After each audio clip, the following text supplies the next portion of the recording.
all around.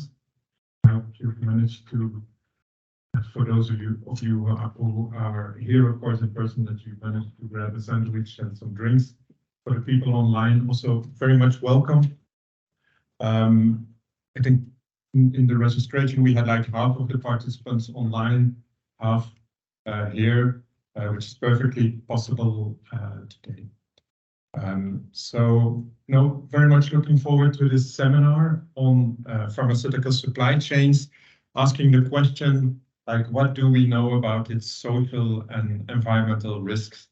And so the whole program, our program, is geared around getting some insights from research on the one hand, and then afterwards having a policy discussion with key people, both on the governmental level, industry, people from the hospital, and so together to have a policy debate, like where exactly are we when we talk about responsible procurement in the pharmaceutical sector? What are some of the challenges?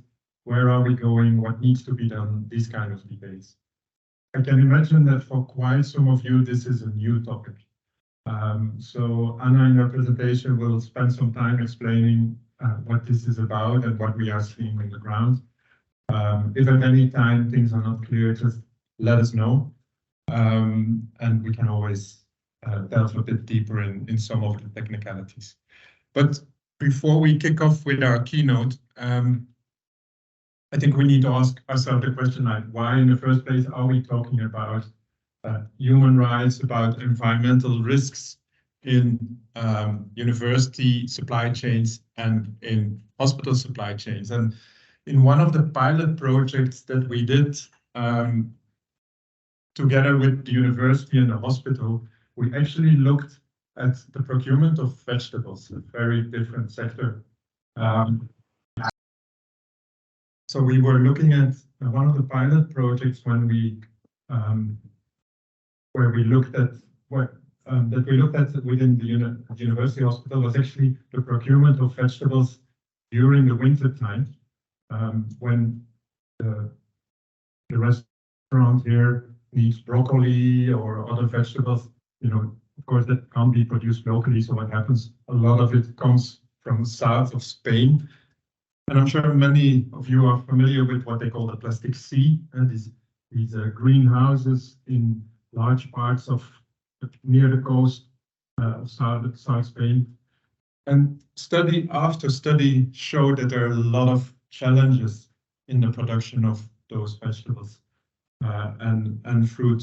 A recent report, which you can see here from Ethical Consumer, talks about produce of exploitation, and a lot of examples of forced labor, union busting, unsafe working conditions, a whole set of challenges. Why? Because the people working there are often migrant labor coming from low-income countries, sub-Saharan Africa and so on.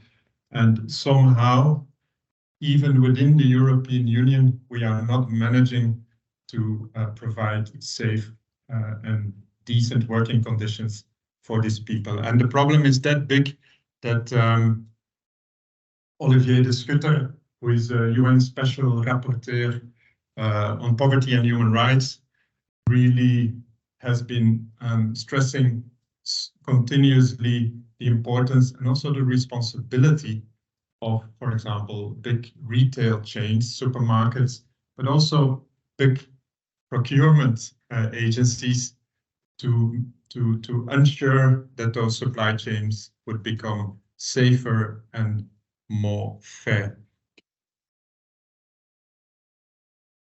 So why are we looking at that supply chain? And I just want to make a comparison with a study the university did, in this case, looking at the carbon footprint. So it's related, but still another topic. And what they found was really interesting when they tried to estimate their own carbon footprint. They realized that actually a large majority of that footprint is outside the university. I mean, making sure that we insulate our buildings is critical, that we use the car less and so on, that's critical.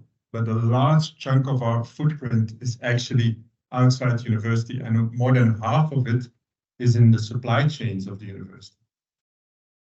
And then we need to ask the same question, like, what about our own social footprint? Where is that? Is that only the working conditions of all of us? Or is that also in our supply chain? And I think it's very much also in the supply chains. Why? This is just an example. The University of Leuven buys for more than 280 million euro per year. That was 2018 numbers in products and services. And in our pilot project, we also looked more closely at all the kind of goods that the university and the university hospital are buying. And we tried to do like a risk assessment. And what we found was that there are at least risks in 7 types of products that the university and the hospital are buying. And it's very diverse. We don't need to go into detail here, but it ranges from textile, professional textile, to protective equipment, the gloves. The rubber gloves are a well-known problem. Computers, but also in the biomedical sphere, the equipment that is used for surgery. A lot of that is made in Pakistan, and there are quite some examples of child labor in the production of that equipment.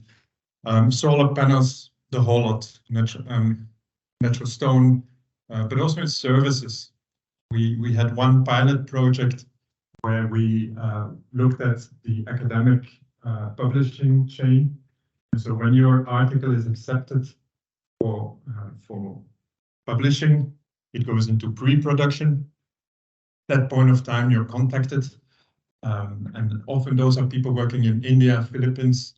And there is some study work that shows that also there are really problems with the production.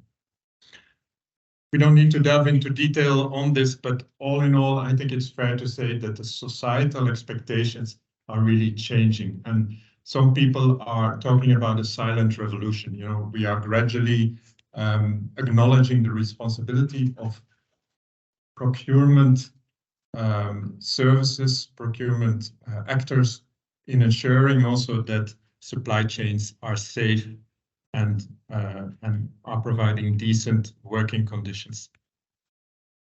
So that's why KU Leuven some time ago started up a project on responsible procurement. And just to flag where we are, it started all, that's before the project. University was already buying some fair trade tea and fair trade coffee, these kind of things. But there was an acknowledgement that this only covered part of the products and the services, and there were limits to that. So we started experimenting in a number of pilot projects, as I already mentioned.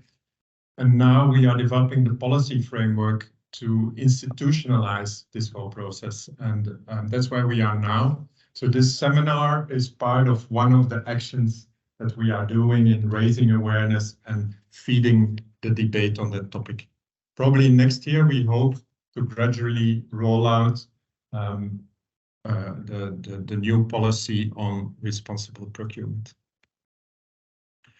Again, we don't need to delve into detail. There are all sorts of principles underpinning the future policy. One of them is, of course, it covers the whole value chain. We want to take certain things into consideration. The university and the hospital has thousands of suppliers. We will not deal with them in one go. We will prioritize according to certain aspects or criteria. And of course, we will not use just any label or any mechanism. We will pay attention that when we, for example, work together with a multi-stakeholder initiative, we will ensure that they have a good track record and can actually bring about change on the ground.